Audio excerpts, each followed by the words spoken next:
A'udzubillahiminasyaitonirrajim. Bismillahirrahmanirrahim. Assalamualaikum warahmatullahi wabarakatuh. Waalaikumsalam warahmatullahi wabarakatuh. Alhamdulillahirrabbilalamin. Wassalatu wassalamu ala israfil anbiya'i wa mursalin wa ala alihi wa sahbihi ajma'in. Amma ba'du. Alhamdulillah wa syukurillah. Alhamdulillah biiznillah. Alhamdulillah ala kulli hal.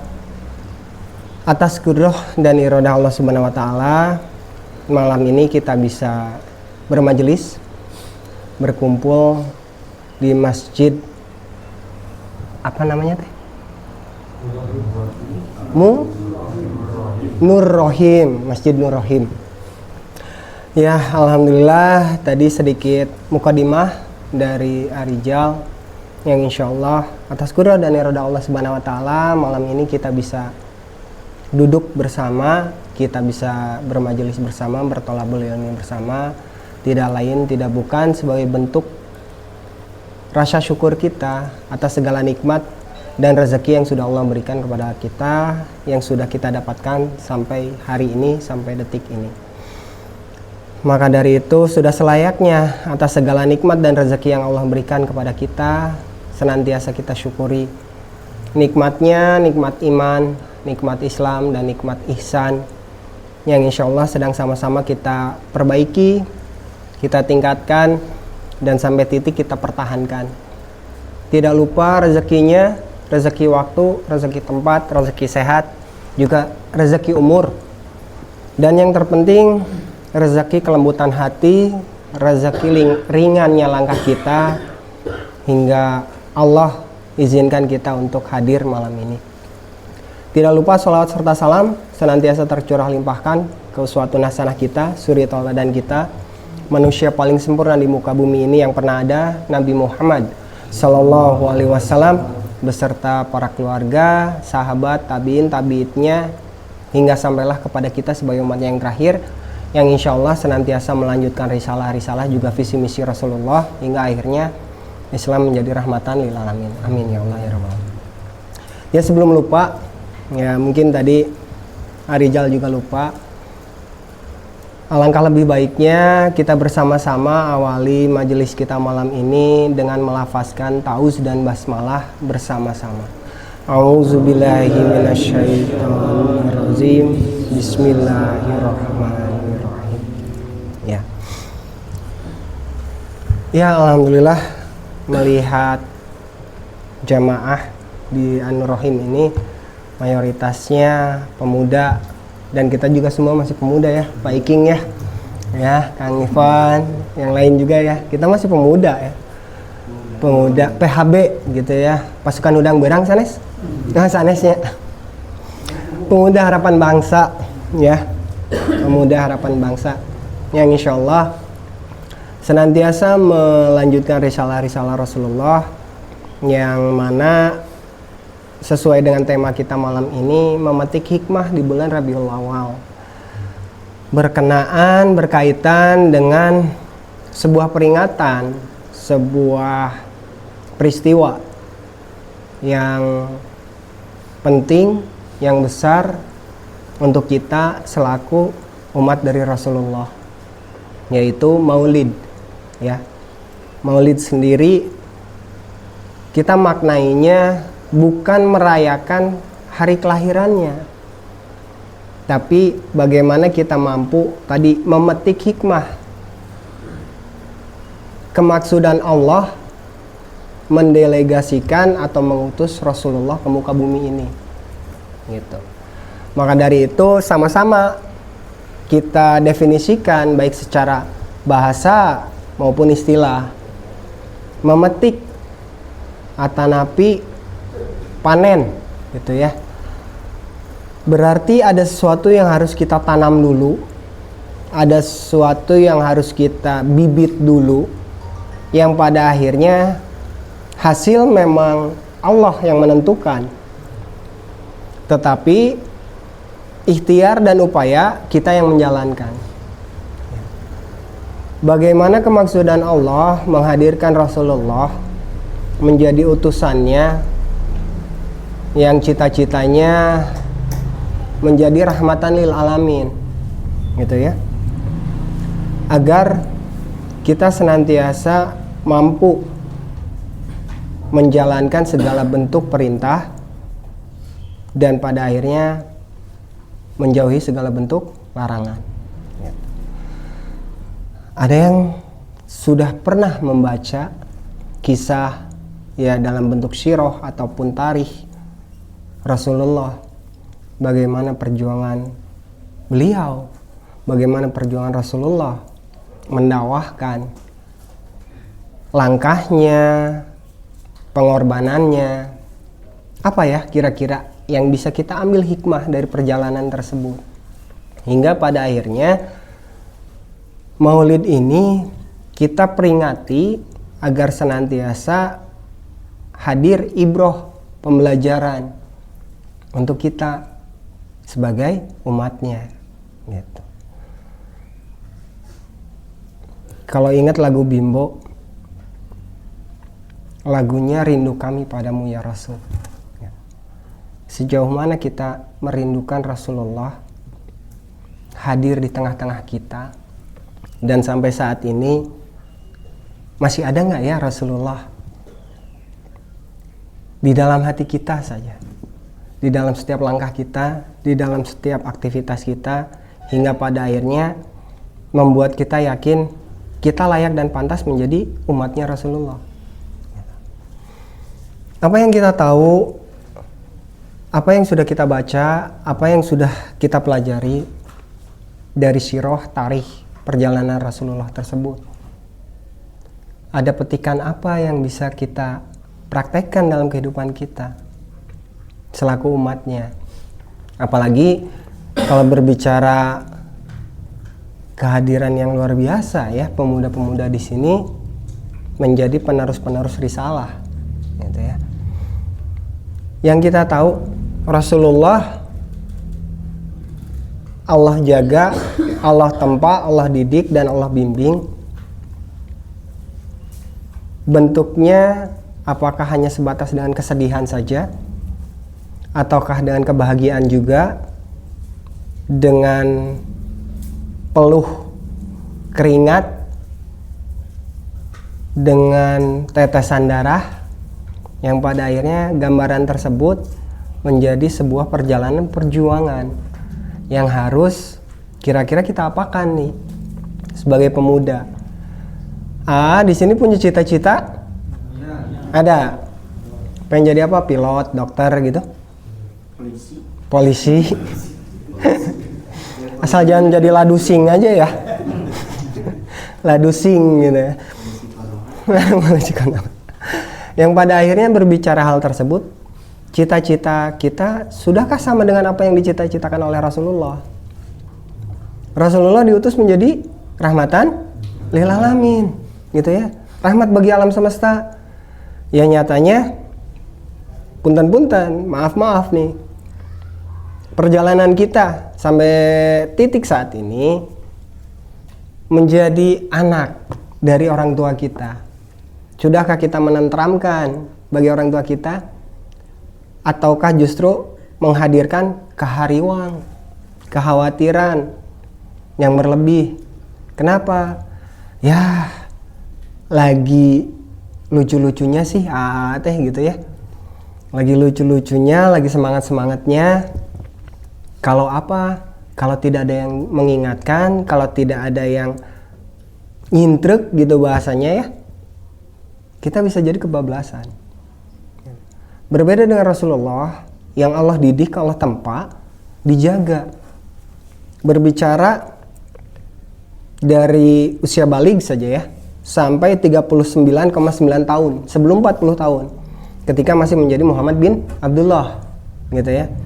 Allah jaga, Allah tempa, Allah didik, dijauhkan dari hal-hal yang akan mendatangkan sebuah kemudaratan. Apalagi ketika sudah diangkat menjadi Nabi Muhammad SAW, menjadi Rasulullah Muhammad. Prakteknya apa yang diperjalankan oleh Rasulullah? kalau bukan kandungan atau isi dari Al-Quran. Itu saja dulu. Berarti hikmah yang bisa kita petik, hikmah yang bisa kita jadikan sebuah pelajaran dan pembelajaran untuk diri kita apa? Ternyata sudahkah kita memahami bahwa Al-Quran ini sebagai pedoman kehidupan untuk diri kita semua? Gitu. Ya insya Allah, kalau berbicara fungsi dari Al-Quran sebagai hudalinas wa bainatu minal huda wal furqan, sebagai petunjuk, pedoman, kemudian penjelas, lalu pembeda antara yang hak dan batil. Kita senantiasa menemukan dinamika dalam kehidupan ya. Ada permasalahan. Aya nu disebat karyeut, karudat, karungsing gitu ya. Kemudian kita simbolkan menjadi lising. Apa lising teh? Lieur jeung pusing gitu nya. Liar jeung pusing. Pada akhirnya itulah dinamika kehidupan. Hanya saja bagaimana kita mampu menyadari Rasulullah memiliki permasalahan dalam kehidupannya. Gaduh karudat, gaduh karungsing. Punya juga kan permasalahan dinamika dalam kehidupannya. Tentu saja Rasulullah pun ada. Terus kita punya asumsi atau pemikiran sendiri. Nah itu mah Rasulullah. Ya maaf nih. Rasulullah manusia juga kan? Betul.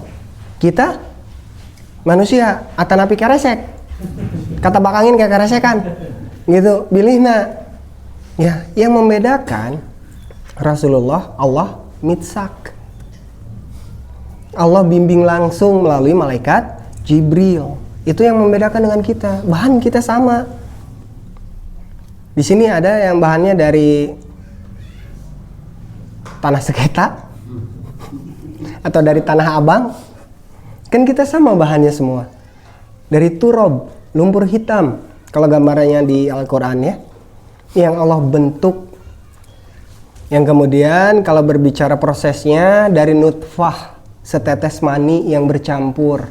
Yang kemudian menjadi alaqoh, segumpal darah. Lalu darah itu menjadi daging. Kemudian Allah ciptakan tulang belulang. Tulang belulang dibungkus oleh daging tersebut. Dan kesimpulannya di surat At-Tin. Ayat berapa? Ayat 5. Bahwa Allah menciptakan manusia dalam bentuk sebaik-baiknya. Lahirlah ungkapan bahwa manusia ciptaan Allah yang paling sempurna. Tetapi kesempurnaan tidak ada di dalam diri manusia. Kesimpulannya apa? Hikmahnya apa? Rasulullah saja diproses sama Allah. Kita sebagai umatnya pengen instan. Suka makan mie instan? Mau Indomie, mie sedap, mie golosor, mie apa lagi? Mie tek-tek gitu ya. Butuh nggak kita proses? Harus ya. Bisa dimakan langsung. Judulnya Indomie, mie sedap gitu ya. Bisa dimakan langsung. Tapi ada resikonya apa? Kembung. Kalau judulnya mie instan. Begitulah kehidupan. Itulah gambar kehidupan. Ketika kita mengakui Rasulullah sebagai panutan, sebagai uswah, sebagai suri tauladan, apa yang harus kita petik? Apa yang harus kita ikuti? Kalau bukan risalahnya yang telah Rasulullah perjuangkan. Ya kembali ke peringatan tersebut, berarti harus ada hikmah yang bisa kita terapkan dalam kehidupan kita. Atau perjalanan bahasa kita kekinian gitu ya, disesuaikan dengan kondisi, dengan zaman, dengan tempat tinggal kita sekarang. Kita belajar untuk berhijrah. Hijrah teh apa? Nah, puntennya Awidi mah termasuk dilanihan atau dipanggilnya Ustadz Racing, rea singkatan cenanya. Jadi hijrah teh hidup jadi terarah gitu. Berdasarkan tuntunan siapa? Berdasarkan tuntunan Rasulullah, berdasarkan perintah Allah. Jelas. Berarti mau nggak kita belajar berhijrah? menghijrahkan. Apa dulu nih yang terpenting? Yang pertama yang harus kita lakukan, pola pikir. Dari pola pikir kita akan mampu mengelola, menyikapi segala sesuatu yang menjadi apa yang kita lihat, apa yang kita dengar, dan pada akhirnya kita senantiasa mampu menjaga hati untuk menjadi bersih. Ya bahasa gampangnya mah nggak akan banyak suuzon sama Allah teh, tapi senantiasa berhusnuzon. Sok jujur, sampai detik ini kita lebih banyak bersuuzon atau banyak husnuzon sama Allah? Suuzon atau husnuzon? Suuzon. Alhamdulillah jalujur di dia namanya gitu ya. Alhamdulillah sekali. Yang pada akhirnya itulah sebuah paradigma, sebuah pola pikir yang harus kita perbaiki. Ya contohnya, ada yang masih sekolah di sini? Ada? Cung, masih sekolah. SMA, SMP, SMA, atau SMK? SMK, kejuruan. Ambil jurusan apa? Apa? BPLG itu apa? Oh, software ya? Oh, oke, siap. Ya, berarti nanti jadi apa? Jadi IT. Oke, jadi IT ya. Oke. Nanti bisa ya, nanti bantu ya channel YouTube-nya sama Kang Edwin sama Kang Dani ya. Siap. Gitu ya. Insyaallah. Ya, kalau yang SMP tadi yang berempat ini masih SMP. Yang pakai koko putih udah beres sekolah? Masih sekolah? Masih sekolah. Kelas berapa? Kelas 2 SMK. Oh, kelas 2 SMK juga. Ambil jurusan? Teknik mesin. Oke, berarti nyiptain pesawat terbang ya, bisa ya? Insya Allah, amin. Ya, penerus B.J. Habibie dong, gitu ya. Harus dong, amin. Yang pada akhirnya kita punya cita-cita yang kadang-kadang perjalanan tersebut tidak semulus yang kita bayangkan, betul? Nah, pada akhirnya sikap apa yang harus kita ambil? Bukti dari kita menyadari bahwa kita hamba Allah. Mungkin gak Allah menzolimi hamba-hambanya? Tidak ya? Ya, maka dari itu tadi kembali lagi paradigma atau mindset, pola pikir kita. Kalau bahasa Al-Quran itu disebutnya zone atau zona ya. Dalilnya di surat Al-An'am surat 6 ayat 116. Di situ Allah berbicara ketika kita banyak berprasangka, landasan awalnya itu pasti kebohongan. Gitu.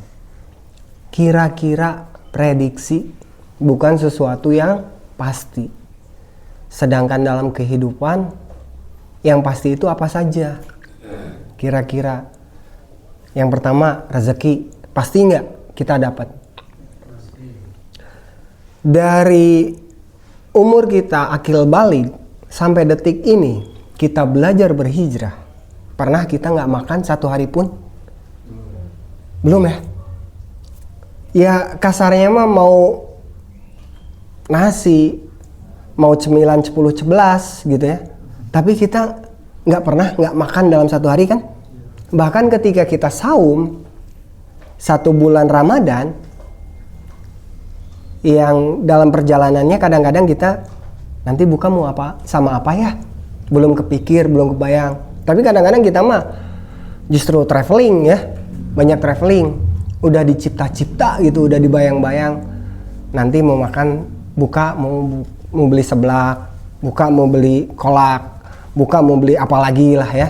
Akhirnya begitu azan balik lagi ke gorengan, gitu ya. Nah itulah yang disebut prasangka, yang pada akhirnya Allah sudah menetapkan rezeki bagi setiap hambanya, dan Allah tidak mungkin menzolimi hamba-hambanya. Kemudian yang berbicara kepastian, selain rezeki, Allah senantiasa memberikan yang namanya hidayah. Allah memberikan hidayah kepada seluruh manusia. Pertanyaannya, mau diapakan ini hidayah? Itu. Kita proses menjadi sebuah petunjuk untuk kehidupan kita, ataukah hanya sebatas kita genggam saja? Bahasa kerennya mah dikekeul, we hungkul gitu.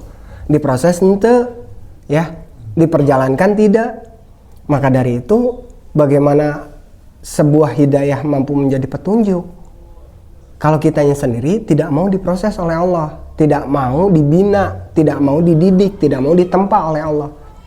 Bukankah Rasulullah pun mengalami proses tersebut? Gitu. Kalau gambaran-gambaran di dalam Al-Quran, banyak dalil menyebutkan bahwa orang-orang terdahulu mereka ditimpa apa saja? Kemelaratan, kekurangan buah-buahan, guncangan jiwa, gitu ya. Yang pada akhirnya, kenapa mereka tetap istiqomah? Karena mereka yakin ada balasan, ada reward, ada sebuah hadiah yang sudah Allah persiapkan. Bisa Allah berikan langsung di bumi, dan yang lebih besarnya nanti kelak di akhirat. Pertanyaannya, maukah kita ditempa, dididik, dibimbing oleh Allah? Karena selama ini kita senantiasa terjebak oleh bisa atau enggak ya. Kita berhijrah, bisa atau enggak ya kita jadi anak soleh. Ada yang orang tuanya namanya Pak Soleh? Ada enggak? Enggak ada ya? Berarti Widi aja. Bapak Widi namanya Pak Soleh, gitu ya. Nah, berarti anak Pak Soleh, gitu ya. Bukan harus ganti nama jadi anak soleh juga, enggak. Tapi bagaimana kita mau berproses tuh? Dengan apa yang Allah sudah tetapkan, dengan apa yang sudah Allah hadirkan, ini sebuah didikan, ini sebuah penempaan, ini sebuah bimbingan. Ya pertanyaannya, kita mau enggak? Gitu.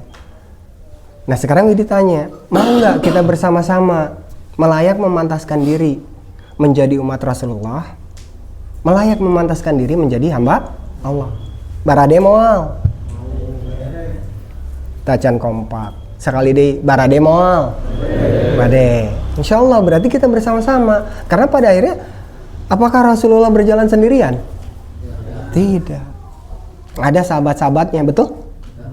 Ya. Nah, karena itu ketika berbicara sebuah proses,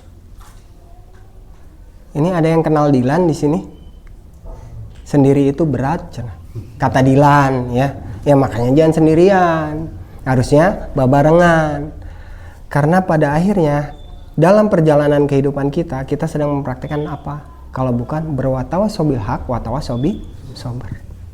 Saling mengingatkan, saling menasehati dalam kesabaran, dalam kebajikan. Gitu. Yang pada akhirnya inilah sebuah proses yang memang setiap manusia akan mengalaminya. Dan tinggal kita memetik hikmahnya, mau nggak ya kita diproses. Tadi kita sudah sama-sama sepakat bahwa kita mau untuk ditempa, mau untuk dibimbing, mau untuk dididik oleh Allah. Ya perantaranya melalui majelis ini, melalui akang-akang gitu ya, yang membersamai adik-adik gitu ya, melalui orang tua juga yang senantiasa mengingatkan, senantiasa menasehati, kan gitu. Ya karena perjalanan kehidupan ini melelahkan tidak? Bikin capek nggak? Bikin capek ya? Nah, pasnya ketika kita sedang merasa lelah, sedang merasa capek, apa yang harus kita lakukan? Istirahat. Gitu. Gambarannya dalam kehidupan itu ada 3 fase. Ya. Apalagi ketika kita sedang menjalankan proses berhijrah. Awali dengan kalimat istighfar, ya. Karena berbicara istighfar, kalau berbicara kurva, ya, istighfar itu posisi panahnya sedang menurun. Kalau berbicara fase selanjutnya, tadi kita sedang merasakan lelah, sedang merasakan capek, kita istirahat. Jangan lupa istighfar juga. Karena pada akhirnya berbicara istiqomah itu bukan stabil, tapi berprogres, naik ke atas. Ada istiqomah, ada istirahat, dan ada istighfar. Ketika berbicara istiqomah, kita harus bahu-membahu, saling mengingatkan, saling menasihati. Ya, ada hidup mah capek. Hidup mah kalau nggak aduh, alah. Tapi nggak perlu ditambahin iya, jadi adu alah, iya. Gitu, itulah gambaran kehidupan, ya. Itulah gambaran kehidupan. Kalau nggak aduh, alah. Jangan dilengkapi sama iya. Nantinya kita akan banyak beristighfar. Ketika beristighfar, ketemu sama Awidi, ya. Sama Awidi mah bakal dibisikin. Sok ikutin ya. La ilaha illallah, ditalkin. Gitu. Tahu ditalkin mau ngapain? Maut, cen. Tuh. Yang dimaksud dengan mati, matinya apa? Matinya rasa kita, matinya jiwa kita. Jadi kita nggak peka dengan hidayah yang Allah turunkan, dengan petunjuk yang Allah turunkan. Hidupkan kembali kepekaan kita. Makanya istighfari diri kita, langkah kita, proses kita. Nah, ini bentuk perjuangan yang sudah dicontohkan oleh Rasulullah. Gitu. Karena berbicara perjuangan pasti berkaitan dengan jihad. Apa yang terlintas di pemikiran kita ketika berbicara tentang jihad? Berangkat ke Suriah, berangkat ke Palestina, atau berangkat kemana? Nggak usah jauh-jauh. Terus pertanyaannya, punya nggak ongkosnya? Gitu kan? Jihad kita definisikan dulu. Jihad itu sebuah proses yang penuh dengan keseriusan dan kesungguh-sungguhan. Abang kena orang Sunda lo baheureuy cenah. Nggak gitu. Tapi ketika berbicara kehidupan, ya seriusnya bab apa? Bab mencari bekal untuk akhirat. Kehidupan itu sudah menjadi urusan Allah, bukan? Jelas kan? Kita mengetahui Allah itu siapa? Apakah Allah hanya sebatas pencipta? Tidak. Allah juga pemilik, kemudian pengatur, lalu penguasa. Pertanyaannya, merasakah kita kehidupan kita dikendalikan oleh Allah, diatur oleh Allah, dikuasai oleh Allah? Ataukah ketika ada pertanyaan Allah itu siapa pencipta, kita siapa? Yang diciptakan makhluk. Kemudian kehidupan kita gimana Allah? Kumaha uing, ada hirup-hirup uing atuh. Nah, ya.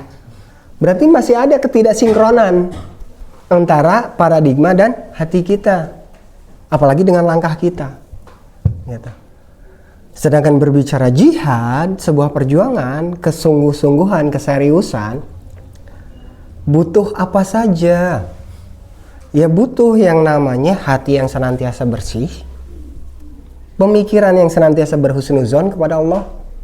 Dan Allah tadi, Allah tidak menzolimi hambanya. Dalilnya jelas. Surat Al-Baqarah ayat terakhir. Ayat 286. Bismillahirrahmanirrahim. La yukallifullah nafsan illa wus'aha.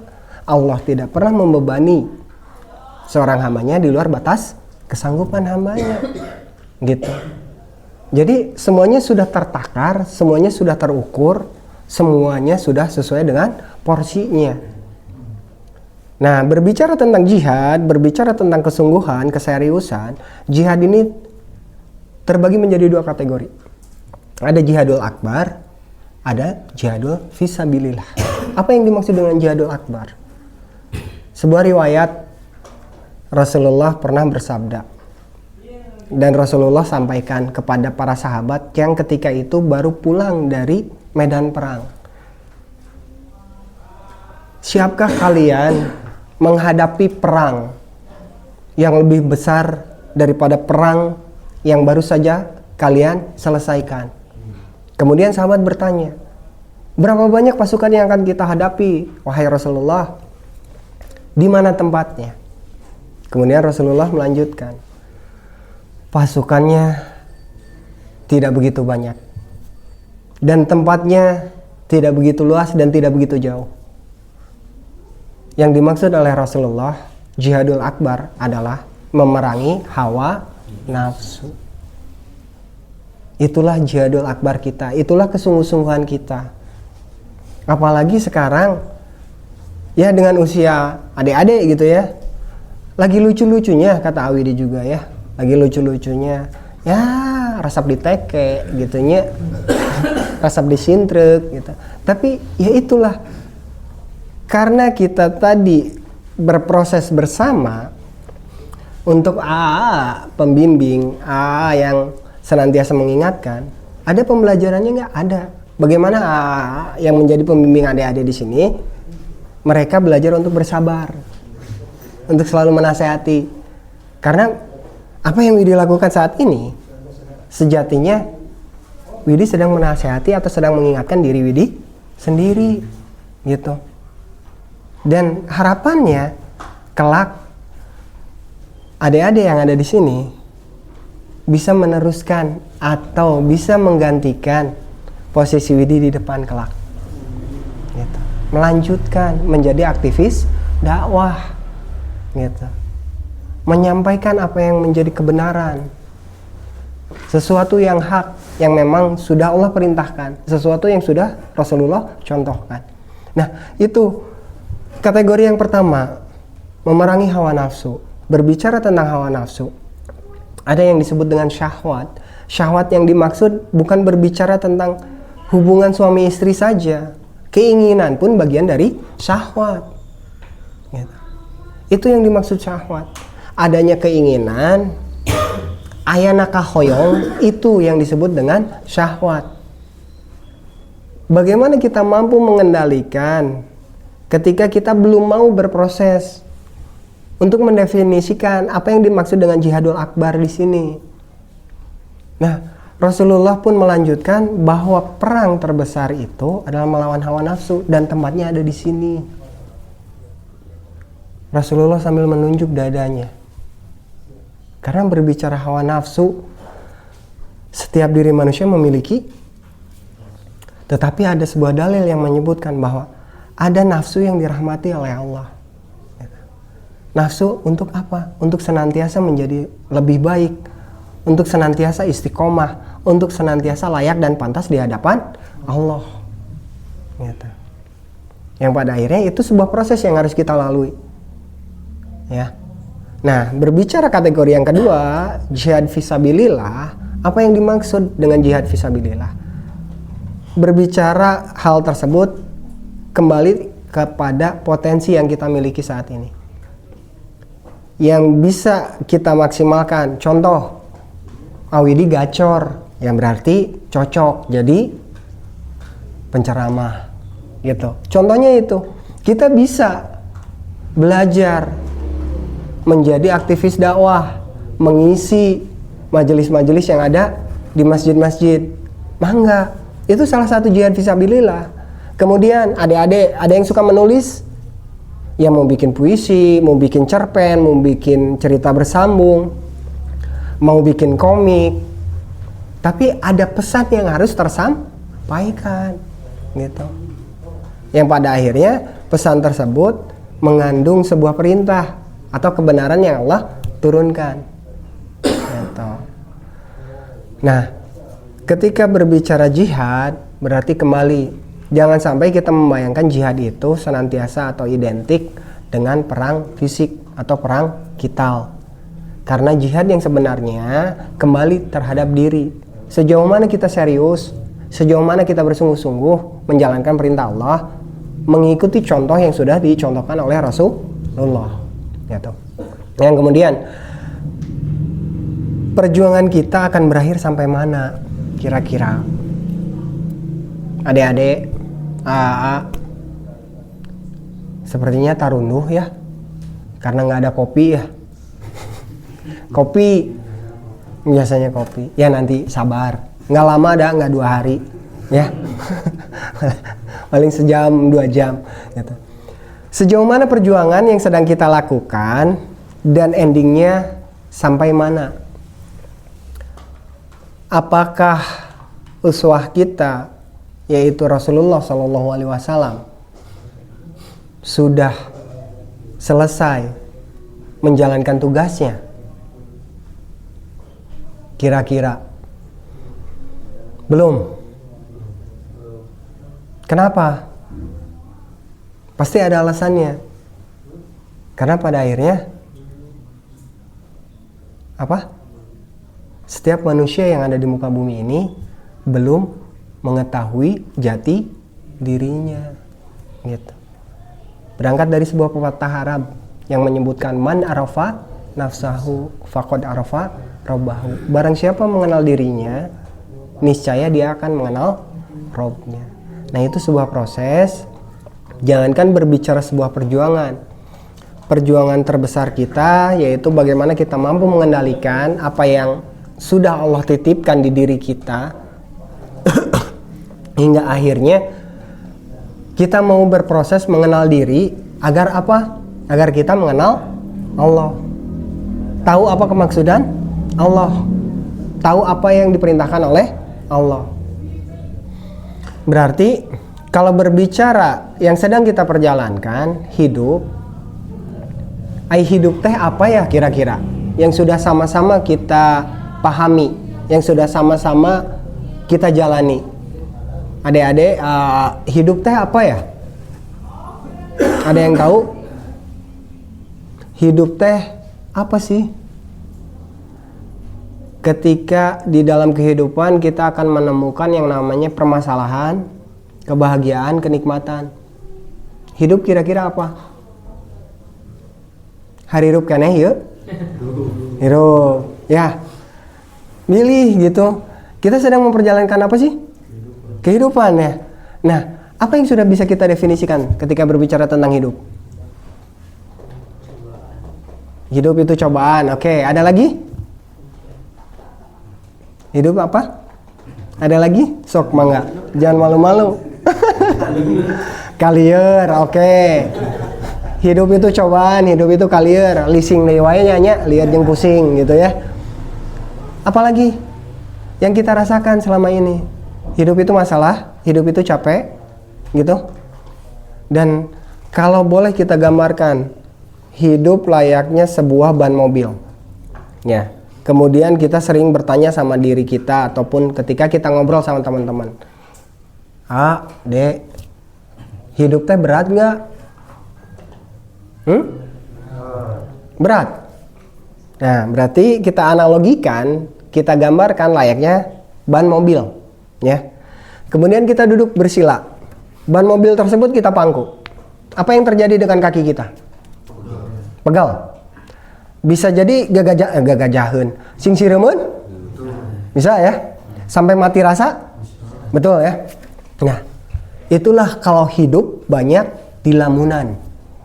Jadi terasa berat. Sejatinya kehidupan itu harus dijalankan. Karena tadi gambarannya sebuah ban mobil, kenapa nggak kita perjalankan? Bahasa kerennya apa? Kita gorolongkeun si ban mobilnya, ya. Ban mobilnya kita gorolongkeun, kita perjalankan. Kita akan menemukan yang namanya capek, lelah, betul? Dalam perjalanan teh, ya. Dan jangan lupa awasi juga perputaran ban mobil tersebut. Kenapa? Dalam kehidupan kita harus senantiasa waspada. Karena Allah sudah mengingatkan, Bismillahirrahmanirrahim, Allazi yuwaswisu fi sudurinas. Gambaran dari roda mobil tersebut apa? Jangan sampai ban mobil tersebut itu berbelok arah, nenggar batur, nabrak orang lain, picarioseun teu, pipaseaeun teu. Nah, jadi sebuah permasalahan lagi. Itu sebabnya kenapa kita harus senantiasa waspada teh. Bimbing, lihat terus kehidupan kita teh.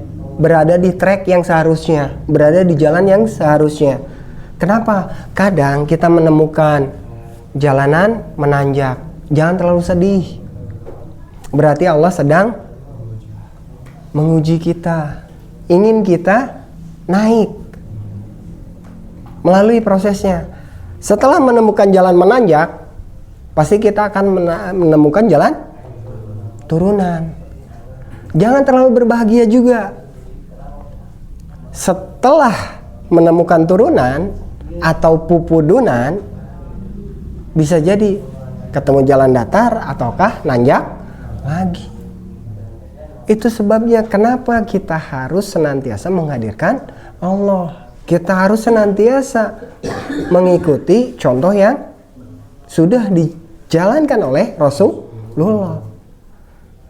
Nah, berarti ketika sedang merasakan capeknya hidup, apa yang harus kita lakukan? Istirahat. Tapi jangan kebablasan. Biasanya kalau udah istirahat, malas untuk mengawalinya lagi. Istirahat secukupnya. Bahasa keren nama ulah kajongjonan. Dan bahasa Al-Qur'annya apa? Jangan melampaui batas. Allah tidak menyukai hamba-hambanya yang melampaui batas. Kayaknya adik-adik buat usia saat ini, ada yang masih main ML, Mobile Legend, PUBG, push rank gitu ya. Apalagi Free Fire gitu ya. Roblox gitu ya. Boleh. Tapi jangan sampai berlebihan. Usia kalian yang menjadi kewajiban kalian saat ini, konsentrasi atau fokus apa? Belajar. Waktunya belajar ya belajar. Waktunya main ya main. Waktunya ngegame ya ngegame. Tapi bagaimana kita mampu memanajemen waktu? Oh, ini waktunya saya belajar, ini waktunya saya bermajelis, ini waktunya saya main, ini waktunya saya ngegame gitu. Dan Allah pun, apakah Allah melarang kita untuk bahagia? Tidak. Ya kembali, itulah yang terjadi di dalam kehidupan kita. Apalagi di bulan Rabiul Awal ini. Kemarin di 12 Rabiul Awal lahirlah yang akhirnya menjadi salah satu manusia yang paling sempurna di muka bumi ini, yang Allah utus untuk menjadi uswah, untuk menjadi contoh, untuk menjadi panutan bagi kita. Ya pertanyaannya, maukah kita mencontoh terhadap Rasulullah dengan perjuangannya, dengan pengorbanannya? Sudahkah kita berkorban sampai hari ini? Bukankah malam ini pun banyak yang kita korbankan? Rasa lelah kita, rasa ngantuk kita ya. Jadi jangan terlalu banyak korban perasaan gitu ya. Korban perasaan ujung-ujungnya nanti jadi orang Arab. Apa? Pundukan siga onta gitu. Oh pundung ya, oke, maaf ya. Yang pada akhirnya ketika berbicara hal tersebut, inilah proses yang sama-sama akan kita lalui, proses yang sama-sama harus kita perjalankan. Dan akhirnya sebagai bahan untuk sama-sama kita bertafakur,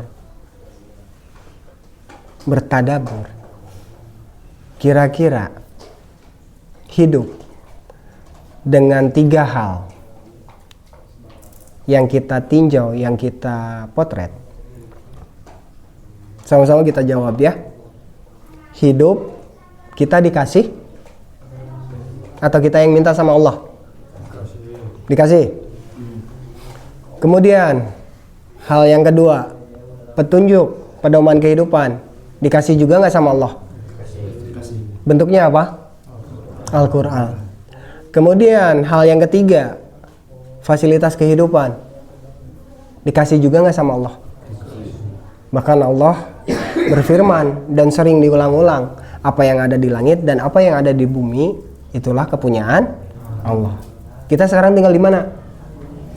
Bumi. Betul?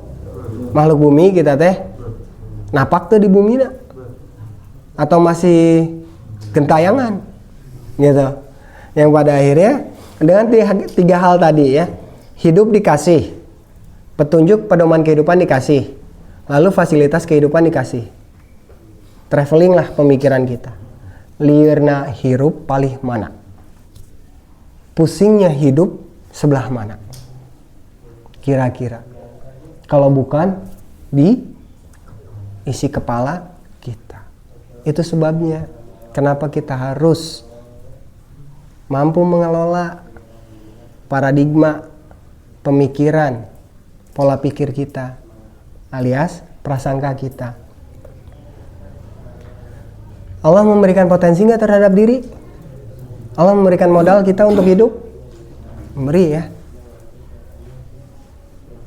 Ada yang ingat dalilnya? Coba dibuka. Surat 16 ayat 78.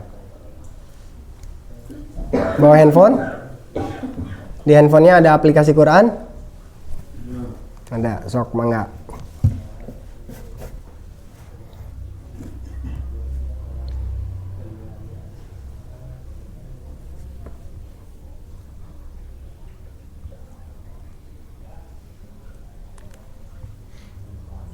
Bismillahirrahmanirrahim.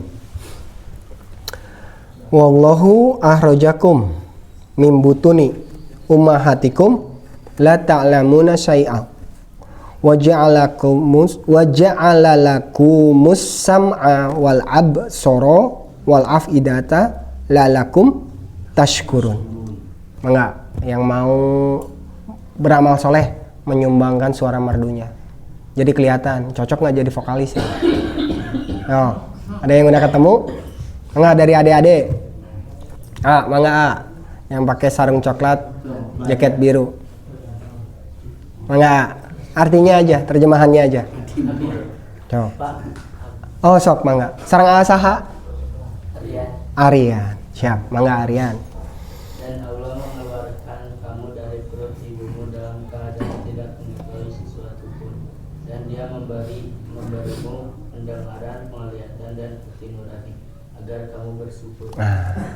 Wallahu ahrajakum min butuni ummahatikum la ta'lamuna syai'a wa ja'ala lakumus sam'a wal absara. Sam'a, basor dan fuad. Pendengaran, penglihatan dan hati nurani. Tapi perintah Allah pertama, latash kurun, agar kamu. Sudahkah kita mensyukuri modal potensi kehidupan yang Allah berikan? Dan berbicara sama basor fuad, bukan telinga secara jasad, bukan mata secara zohir, dan bukan pula hati secara organ tubuh, sarangeo, kan gitu ya. Bukan hati yang menjadi organ tubuh, tetapi yang berkaitan dengan jiwa. Bagaimana kita mampu menghidupkan potensi tersebut? Karena kita harus tahu cara memfungsikannya. Tapi penuhi dulu perintah Allah yang pertama.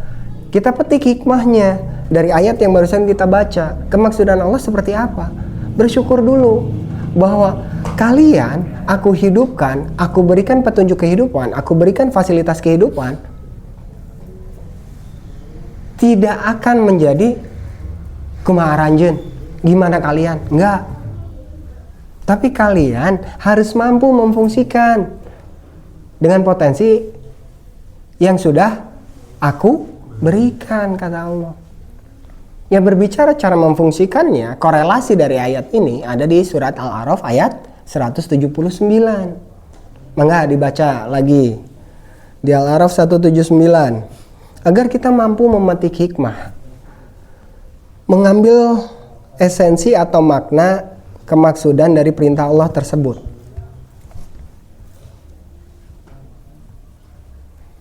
Ayat 179. Mangga, ini mah langsung saja terjemahannya. Yang mau menyumbangkan suara merdunya. Mangga. Bade Ariandi? Siap. Artinya saja. Mangga.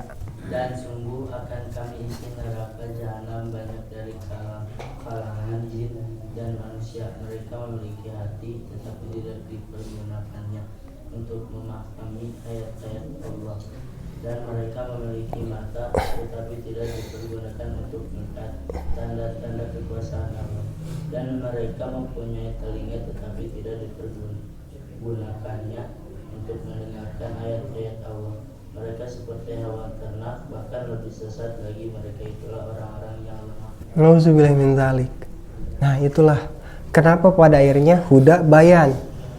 Petunjuk yang Allah berikan ada di surat An-Nahl ayat 78. Nih, modal potensi kehidupan kalian. Penjelasannya bagaimana modal potensi tersebut agar kita fungsikan ada di surat Al-A'raf penjelasannya. Kenapa agar kita mendapatkan furqan, pembeda. Pembedanya apa? Di situ Allah menyebutkan, barang siapa manusia yang tidak mampu memfungsikan potensi yang sudah Allah berikan tadi, sama basar fuad, mereka layaknya binatang ternak. Bahkan lebih sesat lagi. Yang kita tahu binatang ternak jenisnya apa saja? Domba, sapi, ayam, apalagi? Kelinci, embe. Embe jeung domba sama beda penulisannya. Gitu kan? Yang kemudian ada kucing, binatang peliharaan sajalah ya, gitu. Ayam, ada yang ternak ayam di sini? Atau memelihara domba, embe, atau burung sekalipun, gitu ya, japati, gitu ya, burung-burung seperti itu. Mereka ketika diberi makan, mereka makan domba, sapi, ayam. Ketika disuruh masuk kandang. Tapi Allah memberikan perumpamaan lebih sesat daripada hewan ternak. Apa kira-kira makhluk yang disebutkan, yang dimaksudkan oleh Allah? Nggak bisa diatur, nggak bisa diingatkan, nggak bisa dinasihati. Nauzubillah min dzalik. Dan bahasanya di situ, mereka lah orang-orang yang gofilun, lengah. Kenapa? Ya tadi belum mampu memfungsikan. Yang dimaksud pendengaran di sini, ya alhamdulillah, Widi, saya mah tiap hari juga udah dipraktekkan. Apa? Mau tidur nyalain murotal, dugi katibra. Bukan itu, bukan itu. Sampai pulas gitu ya, bukan. Tapi bagaimana ketika kita mendengar sebuah lantunan ayat suci Al-Quran, langsung kita ngeh, oh surat sekian, ayat sekian, kemaksudannya seperti ini. Kenapa bisa seperti itu? Karena kita sudah mempraktekkan, kita sudah mendapatkan maknanya, gitu. Melihat tanda-tanda kekuasaan Allah, sing swing, wah barang HD ya, nggak gitu, bukan itu. Tapi bagaimana kita mampu menjaga, gitu ya, yang pada akhirnya tidak menjadi sebuah kemudaratan ketika kita melihat sesuatu. Walaupun kita mengagumi, tapi ucapkanlah kalimat yang senantiasa bertasbih, memuji Allah. Subhanallah, Masya Allah, Allahu Akbar. Sana sing swing, bukan. Sing swing gitu kan, bukan. Subhanallah. Udah, jangan langsung sampai menghilang gitu ya. Udah cukup, subhanallah, udah aja gitu. Yang kemudian hati, di situ kemaksudan Allah apa? Memahami. Karena pemahaman turunnya dari Allah, pertanyaannya kembali ke diri kita. Mau nggak kita berproses memahami kemaksudan dari setiap ayat yang kita baca, dari setiap petunjuk dan perintah yang Allah turunkan, yang sudah dipraktekkan oleh Rasulullah. Berarti ketika berbicara pentafsir Al-Quran di muka bumi ini siapa? Kalau bukan Rasulullah. Kita mah nggak usah repot-repot. Hanya saja balik lagi tadi, karena kita memiliki prasangka, kita memiliki zon, apalagi banyaknya suuzon. Jadi aja ke Allah teh banyak bersuuzon. Jangankan ke Allah, ke diri aja. Saya mah udah nggak bisa ngaji. Gitu. Jadi kita langsung membangun mental block. Padahal buat malam ini saja, ketika Allah tidak melembutkan hati kita untuk hadir di sini, ketika Allah tidak meringankan langkah kita untuk hadir di sini, hadir nggak kita di sini? Tidak. Makanya kita harus senantiasa memiliki jiwa hauqalah. Jiwa hauqalah itu apa? Yang tahu bahwa la haula wala quwata illa, tidak ada kekuatan dan daya upaya melainkan semuanya berdasarkan pertolongan Allah. Allah yang melembutkan hati kita, Allah yang meringankan langkah kita untuk hadir malam ini. Godaan ada, senantiasa ada. Yang pada akhirnya kita harus mampu mendefinisikan tadi kehidupan. Sekali lagi, berarti hidup itu harus senantiasa diperjalankan, harus senantiasa berproses. Ya, hidup tidak untuk dilamunan, apalagi dibayangkan saja, tidak. hidup itu sebuah proses. Sebuah proses yang akan menghantarkan kita layak atau tidak. Nah pertanyaannya, mau nggak kita berproses? Mau nggak kita berjuang layaknya suri teladan kita, uswah kita, contoh kita, yang menjadi panutan kita. Idola mah boleh siapa saja, tapi kalau berbicara panutan hanya Rasulullah. Idola siapa? Ada siapa karakter di ML teh? Brody. Siapa lagi? Tuh kan, pemain mah tahu gitu. Siapa karakternya? Terus kan banyak ya. Ya boleh lah. Dan pada akhirnya kita bercita-cita. Bagaimana cara kita agar senantiasa mendapatkan pengakuan dari Rasulullah dan kita sinkron dengan pengakuan kita menjadi umat Rasulullah. Nah, berarti mendefinisikan hidup tadi, karena potensinya berkaitan dengan jiwa, yang tampak saat ini adalah jasad. Kesimpulannya apa? Hidup adalah sebuah proses bersatunya jasad dan ruh, atau yang disebut dengan jiwa. Maka ketika ruh dan jasad bersatu, hadirlah nyawa. Gitu. Nyawa yang bisa membuat kita bergerak, nyawa yang bisa membuat kita bertumbuh, nyawa yang bisa membuat kita berkembang biak. Jadi hidup itu bersatunya jasad dan ruh. Bisa nggak disebut hidup kalau ada jasadnya doang? Tapi ada kan zombie, mayat, hidup. Jasadnya ada, jiwanya mati. Bukan zombinya Wali ya, jomblo ditinggal mati. Bukan, ya. Itu mah zombinya Wali, jomblo ditinggal mati. Kemudian, bisa nggak disebut hidup ketika ada jiwanya saja atau ruhnya saja? Tidak. Disebutnya juga uka-uka alias penampakan, roh, gentayangan. Kenapa? Dia nggak punya jasad. Gitu. Tapi sebetulnya roh itu tempatnya di mana? Di alam dunia, di alam kubur, atau di alam ruh? Alam ruh. Hanya saja kita sering membayangkan yang namanya roh, yang namanya gaib, bentuknya pocong, bentuknya sendal bolong, bentuknya kuntilanak, bentuknya tuyul. Itu kan imajinasi kita. Nah, padahal berbicara iblis dan setan, kita pun harus mengenal nggak? Karena Allah sering berfirman dan banyak dalil yang menyebutkan bahwa sesungguhnya setan itu adalah musuh yang nyata. Udah kenalan belum sama setan? Biar kita berperi kesetanan. Itu. Jadi ketika kita melakukan kesalahan, nggak nyalahin si setan we terus, gitu ya. Yang pada akhirnya ketika berbicara setan, dari golongan apa? Di surat Anas, jin dan manusia. Allazi yuwaswisu fi sudurinas minal jinnati wanas. Maka dari itu, kalau mau belajar mengenal setan, banyak bercermin. Seur ngeunteung geura. Gitu. Geningan setannya kasep. Iya. Gitu kan, nyatanya seperti itu ya. Ya.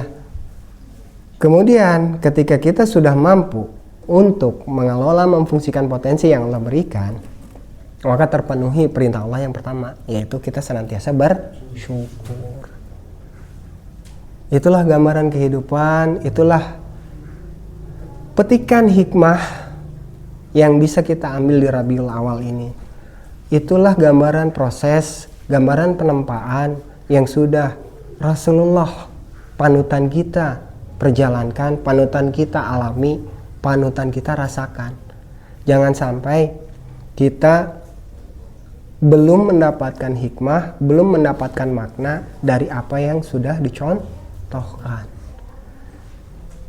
Ya biar nggak bingung, karena pada akhirnya ketika terjadi kebingungan, ketika terjadi sebuah pertanyaan, ungkapkan bagikan, tanyakan kepada yang lebih dulu menerima pembelajarannya. Ya, karena satu lagi, sebuah kunci dan yang menjadi hal mendasar di dalam kehidupan, di dalam setiap hubungan, apa kalau bukan komunikasi? Banyak keterangan yang menyebutkan perbaikilah sholatmu, maka Allah akan memperbaiki kehidupanmu. Perbaiki hubunganmu dengan Allah, maka Allah akan memperbaiki hubunganmu dengan manusia. Gambarannya layaknya huruf L. Maka dari itu kenapa ibadah sholat menjadi apa? Sebuah ibadah yang paling pertama ditanya, dihisab. Berbicara huruf L, ya, bagaimana komunikasi kita dengan Allah? Hablu minallah. Kemudian L-nya sendiri, ya, ini merupakan hablu nanas. Ketika hubungan kita dengan Allah baik, bagaimana hubungan kita dengan manusia lainnya? Maka Allah yang akan memperbaikinya. Yang berbicara sholat berdasarkan hadis, as-sholatu imaduddin. Sholat adalah tiangnya agama. Kemudian dari surat Al-Ankabut, inna sholata tanha anil fasyai wal munkar. Sesungguhnya sholat itu mencegah dari perbuatan keji dan mungkar. Pulang dari masjid, kenging sendal anyar. Bukan itu. Pan saur ustad ge canak nu sayana piceun nu awona, ya tapi sanes gitu. Ya, gitu. Yang pada akhirnya ketika berbicara mampu mencegah kita dari perbuatan keji dan mungkar, kurangilah prasangka buruk kita terhadap Allah. Awali dengan kurangi berprasangka buruk kita terhadap diri. Bukan tentang bisa atau tidak, tapi tentang mau atau tidak. Mau nggak kita berproses? Mau nggak kita berhijrah? Belajar hidup menjadi terarah. Kan gitu ya. Yang pada akhirnya, agar kenapa harus berhijrah? Agar hidup tidak liar dan pusing.